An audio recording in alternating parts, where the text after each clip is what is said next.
ഇന്ന് ഞാനൊരു പാലക്കാടൻ സ്പെഷ്യൽ ചിക്കൻ കുമ്പളങ്ങ കറിയാണ് ഉണ്ടാക്കുന്നത്. പാലക്കാട് കല്യാണ വീടുകളിൽ തലേ ദിവസം രാത്രി ഉണ്ടാക്കുന്ന ഒരു സ്പെഷ്യൽ കറിയാണിത്.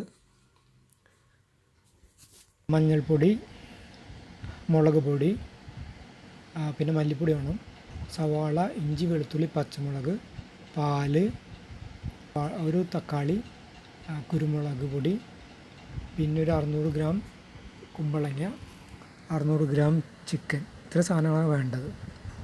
ആദ്യം നമുക്ക് ചട്ടി ചൂടാക്കിയിട്ട് അതിലേക്ക് വെളിച്ചെണ്ണ ഒഴിക്കാം.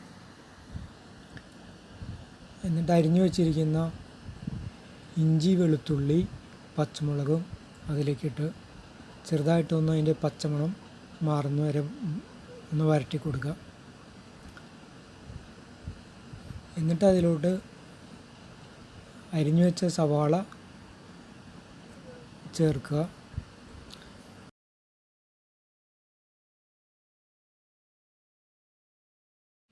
സവാള ഇപ്പോൾ വാടി വന്നിട്ടുണ്ട്, ഗോൾഡൻ ബ്രൗൺ ആയിട്ടുണ്ട്. നമുക്കതിൽ മഞ്ഞൾപ്പൊടി, മല്ലിപ്പൊടി, മുളക് പൊടി ചേർത്ത് കൊടുക്കുക.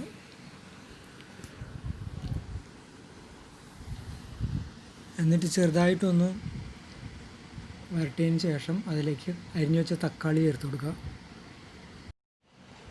തക്കാളി ചേർത്ത് അടച്ചു വെച്ച് ഒന്ന് വാട്ടിയെടുക്കുക. എല്ലാം കൂടി ഒരു പേസ്റ്റ് രൂപത്തിലാക്കിയിടുക.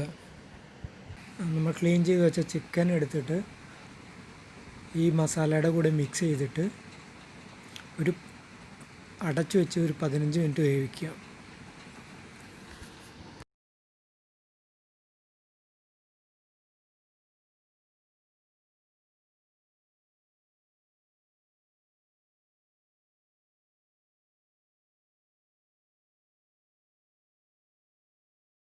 ചിക്കനിലെ വെള്ളമൊക്കെ ഇറങ്ങി വന്നിട്ടുണ്ട്. ഇതിലേക്ക് നമ്മൾ അരിഞ്ഞു വെച്ച കുമ്പളങ്ങയുടെ കഷ്ണം ചേർത്ത് മിക്സ് ചെയ്തിട്ട് ഒരു 15 മിനിറ്റ് കൂടി വേവിക്കുക. കുമ്പളങ്ങ കുറച്ച് വലുതാക്കി കട്ട് ചെയ്യുന്നതായിരിക്കും നല്ലത്. ചിക്കൻ പീസിൻ്റെ പോലെ തന്നെ സെയിം സൈസിൽ കട്ട് ചെയ്യുകയാണെങ്കിൽ നല്ല ടേസ്റ്റ് ഉണ്ടാവും കറിക്ക്. കുമ്പളങ്ങ അലിഞ്ഞ് പോവുകയില്ല, അത് പീസായി നിൽക്കുകയും ചെയ്യും.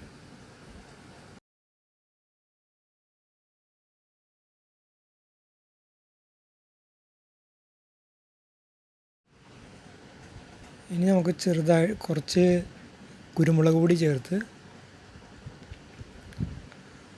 തേങ്ങാപ്പാലും ഒഴിച്ച് ഒരു 5 മിനിറ്റ് ലോ ഫ്ലെയിമിൽ വേവിക്കുക. അപ്പത്തിൻ്റെ കൂടെയും ചോറിൻ്റെ കൂടെയും കഴിക്കാൻ പറ്റിയൊരു ഐറ്റമാണത്. അപ്പോൾ നമ്മുടെ ചിക്കൻ കുമ്പളങ്ങ കറി റെഡി ആയിരിക്കുന്നു. വളരെ എളുപ്പത്തിൽ ഉണ്ടാക്കാവുന്നതും വളരെ പെട്ടെന്ന് തന്നെ ഉണ്ടാക്കാൻ പറ്റുന്നൊരു നല്ലൊരു കറിയാണിത്. വളരെ ടേസ്റ്റുള്ളൊരു കറിയാണിത്. എല്ലാവരും ട്രൈ ചെയ്ത് നോക്കാം.